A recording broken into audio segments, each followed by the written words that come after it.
Is that any good? Yeah. Yes. Okay. Yes. Right. I'm going to tell a short story with a long introduction, and it's what's it about? It's about television. I had to pay my television license this week, which is what put it in my mind. It's the fourth asking, fourth morning. And I do resent paying it in Germany, I've got to say. I think the television is rubbish. People ask me, what do you miss about home? It's television. It's television. Television is a lot, there's nothing really that's better back in England than Germany television. Germany, recently, they've come out with a new series. I think it's like Germany's first outing into the sort of HBO classic sort of genre, if you like. You know, things like, you remember the classics like The Shield, Game of Thrones, of course, is a big one out of America.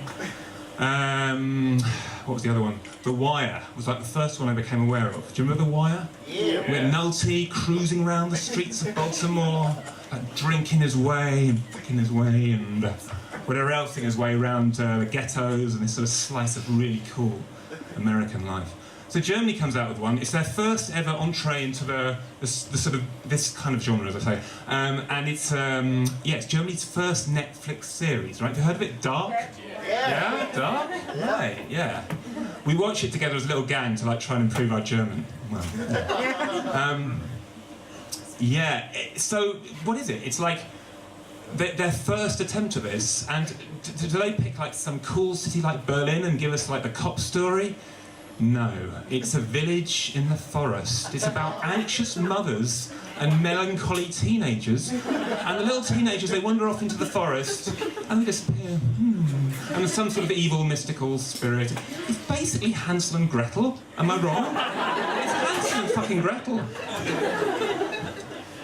But the programming is actually not the worst. The programming is not the worst thing about German television. You know what's really bad about German television is the presentation. There is no presentation. It's just a splurge of media coming at you with nobody's sort of personalising it or making it an evening of entertainment. One film just rolls right into another one. You notice that? You're watching a movie late at night. The credits don't even roll, right? You're sat there. It's 3 a.m, and you're watching some rom-com, and you're thinking, yeah, I'll just get to the end of this, then I'll go to sleep. It just segues the wrong word. It just splurges into another movie. You blink and you're into some western. And what's going on? Where did that come from? They don't roll the credits, just straight in there. The adverts are even worse. The commercial stations, there's no break, there's no sort of fade in. Like back home, you get a fade in, right? You get a scream. These loud sort of assaults on your senses that are TV commercials, they're about to come. Prepare yourself. Don't get that here, just straight in. And nobody's cutting that, right? Nobody's editing and saying, oh, this is a good moment for the programme to have a little break and for us to watch the adverts. Nobody does that. Sprue. Straight in. I think Entferns Fancy is the only sendung I know that actually has a little break. There's a dolphin jumping out of the water. And there's like, and then it's the adverts. You know what's coming, right? It's okay. Yeah, but the worst thing that Germany television doesn't have is any continuity announcer. There don't seem to be any continuity announcers in Germany. Nobody's actually telling you what's coming, right? In England, there's somebody that comes in and says, yeah, if you want to know what Sean and Margie get up to in the shed, tune in next week, same time. Next up, it's 10 o'clock news. And there's actually somebody sits there, and I've seen it on the YouTube, like there's somebody with a screen, watching the telly, they're writing their little segues, they're fading their voice in and out, they're actually comparing the evening's entertainment for you. Don't see that happening in Germany. So I don't like German telly, but the one thing, I much prefer British television, and in addition to the greatness of British television, there's another big advantage that it has over German television, which is you don't have to have it if you don't want it. Right? In Germany, the German television license is a poll tax. It's a tax on citizenship. There is no choice in it. With the BBC, it's different. You actually have a choice as to whether you want to watch television or not. No telly, no license. You can you can actually have a radio and no television. You still don't have to pay your license. It's a choice.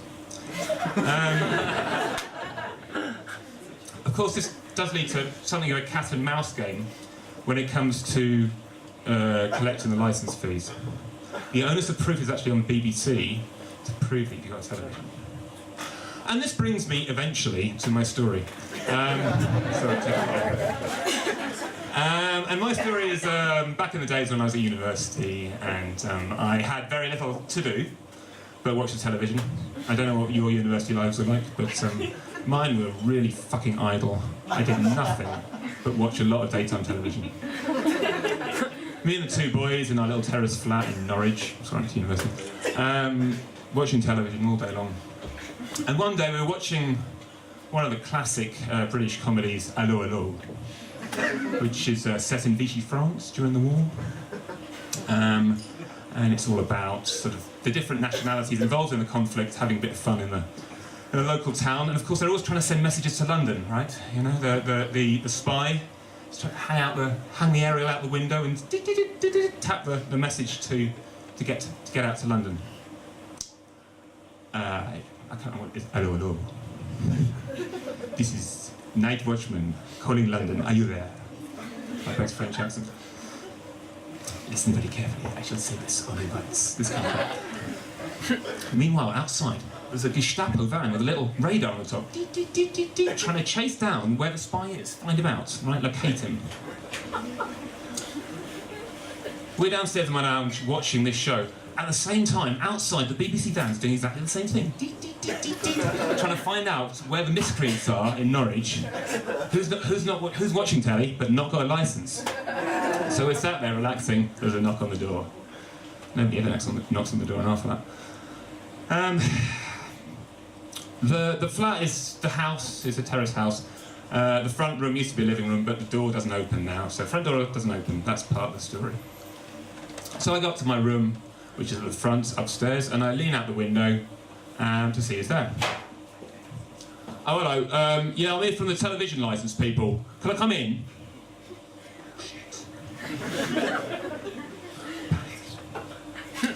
Yeah, all right, mate. Yeah, it's just round the corner. Yeah, you see the little arch there? Just go under there, and the entrance is actually round the back. You can't get in the front door. All right. Panic stations. I turn around, I charge down the stairs, I go into the living room, the boys are still there. I grab the television, I yank it off the wall, I hold it like that like a baby, charge back up the stairs, get in my room, I throw it into the wardrobe. No, actually, it's a pile of clothes there, so just turn around, run back down the stairs, dive into the living room. They've let the fucker in, he's in already, he's in that fucking living room. Hello. Hello, son. I'm from the television licence, people. Have you got a television? No, telly. No telly here. Are you sure? No, we haven't got to tell you, boys. No. The television inspector lets his eyes slowly drift round our living room. And as he does, our eyes follow his. A scene of total decrepidation. Bits of magazine, empty cigarette butts, dishes that haven't been washed in a week. They're all splayed over this crappy old 70s settee and a couple of chairs. It's a fucking tip. But there is one kind of unifying theme. One thing that that transcends the chaos. There's a sort of focus to the whole affair. And it's all going in one direction, towards the right-hand corner. And sure enough, the television man's eyes fall in this corner, and with them do ours. And there it is, the low table. The video recorder, flashing letters, cables all over the place, and this big fuck-off triangle of dust where the television was 1 second ago.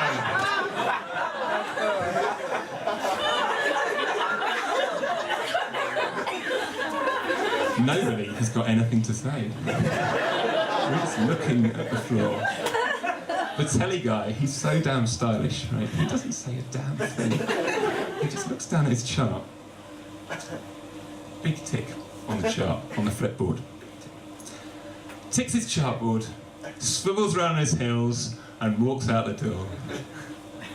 And as he leaves, all Columbo style like, he pops his head back in the door. And he says, "Do yourself a favour, boys. Get a telly licence."